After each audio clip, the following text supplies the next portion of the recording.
62 anni fa, il 20 febbraio 1958, veniva approvata in via definitiva la legge Merlin che proibiva l'attività delle case chiuse.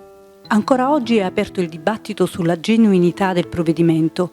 Ancora si sentono nell'aria rigurgiti di malinconia e avanzano ipotesi di proposte di legge indirizzate alla riapertura delle case. A Napoli erano tanti i luoghi dove si svolgeva il mestiere più antico del mondo e fino al 1958 si contavano più di 900 case di tolleranza. Adatte a tutte le tasche, le tariffe praticate, le famose marchette, andavano dalle 200 lire delle case di lusso alle 50 lire dei bordelli di paese. Dai quartieri spagnoli a Chiaia sorgeva il quartiere a luci rosse più grande d'Europa. Lo storico bordello di Salita Sant'Anna di Palazzo, La Suprema, è la casa di tolleranza meglio conservata della città.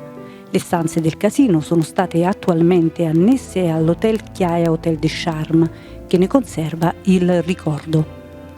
De Charme, che era la casa del marchese Nicola Lecaldano Sasso la Terza, il nonno di mia nonna, per la precisione, che abitava qui alla fine del Settecento. Noi lo abbiamo trasformato in un albergo di charme, rispettando i canoni di una casa napoletana di fine Settecento. In un secondo momento però invece abbiamo ampliato i nostri locali con un appartamento attiguo che aveva un ingresso indipendente non da via Chiaia ma da Salita Sant'Anna di Palazzo 3 e che, finché sono stati aperti, era uno dei più eleganti e famosi bordelli della zona. Adesso vi accompagno, vi faccio vedere, seguitemi.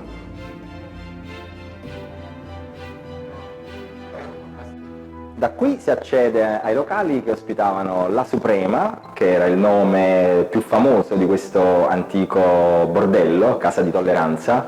Abbiamo trovato un prezzario del 27, dove, come si può vedere, asciugamano e sapone erano addirittura obbligatori, che era il minimo dell'igiene che veniva richiesta. E, oltre alle tariffe orarie abbiamo le tariffe semplice o doppia delle famose marchette. Una marchetta costava 1,50 €, se se ne compravano due si aveva un po' di sconto e costavano 2,50 lire. Abbiamo trovato anche un bidet dell'epoca. Molti paesi del mondo ancora non sanno cos'è e noi già li avevamo addirittura portatili.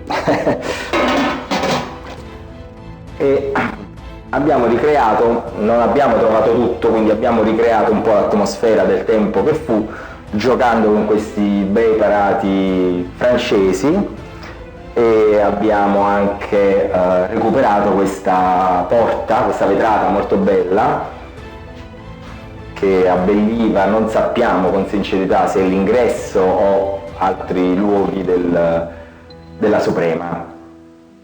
I nomi delle ragazze che lavoravano nella casa di tolleranza erano di fantasia.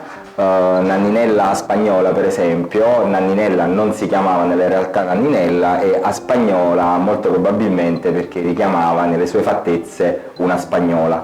E così ci poteva avere la friulana, che insomma era una ragazza alta, magra e bionda,